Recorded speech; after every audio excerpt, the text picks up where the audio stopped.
Hatem Nafti. Bonjour. Vous êtes essayiste tunisien, auteur de l'ouvrage de la révolution à la restauration, où va la Tunisie, aux éditions Rive-Neuve. Merci d'être avec nous. La Tunisie vit une période critique entre la recherche d'un pouvoir efficace et le respect des règles démocratiques. Comment analysez-vous la situation actuellement ?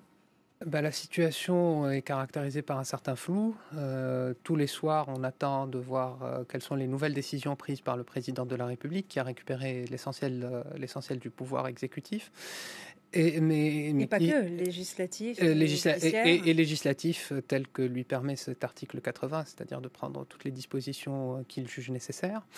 Mais par contre, il bénéficie d'un soutien très important auprès de la population. Donc les sondages, avec toutes les réserves qu'on peut leur témoigner, parlent de plus de 80% d'adhésion aux décisions du président.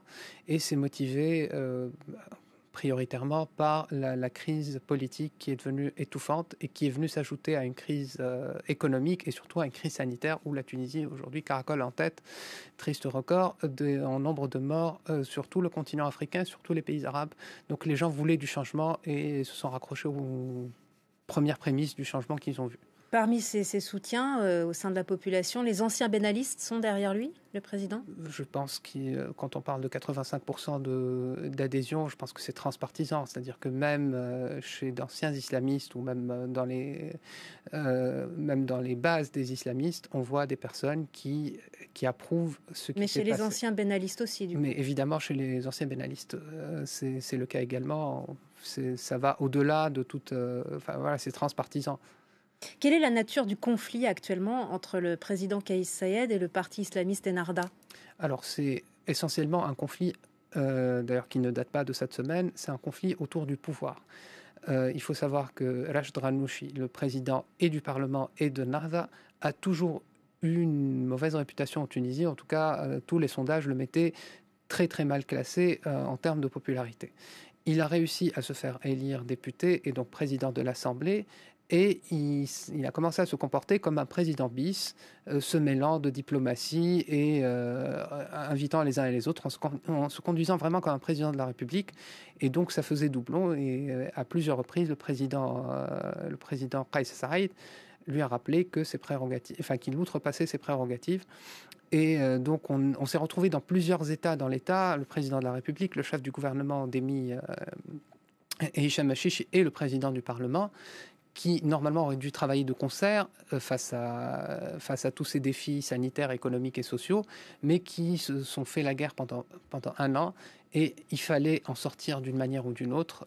Le coup de force de Kais Saied s'inscrit dans ce contexte. Et la bénédiction, a priori, qu'il reçoit d'une forte frange de la population, découle de ça. Et comment, d'après vous, peut évoluer la situation ? Est-ce qu'à moyen terme, il y a un risque de violence ou pas ? Alors, tout va dépendre effectivement de ce que vont faire les perdants, notamment les proches de Rachid Ghannouchi. On a vu que le président de l'Assemblée a essayé plusieurs méthodes. Donc, il a commencé par prendre la population, ou en tout cas les pays étrangers, notamment occidentaux, à témoin pour dire c'est un coup d'État. On voit que les chancelleries ne sont pas... On parlait d'un coup de force parce qu'effectivement, l'application de l'article 80 a quand même le président a outrepassé ses droits, notamment en gelant le Parlement, ce qui n'est pas prévu dans l'article 80, mais la plupart des chancelleries, notamment occidentales, et même des puissances régionales, ne sont pas allées vers de la condamnation, n'ont pas qualifié ce qui s'est passé de coup d'État. On parle de coup de force, mais pas forcément de coup d'État.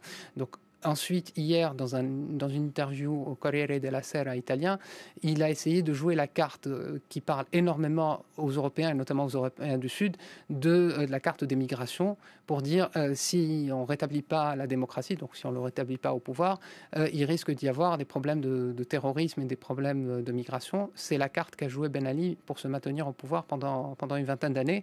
Mais aujourd'hui, ce n'est pas très audible, d'une part parce que l'immigration irrégulière explose depuis au moins un an, enfin n'a jamais cessé, mais en tout cas elle a explosé depuis 2020, donc pendant que lui était au pouvoir.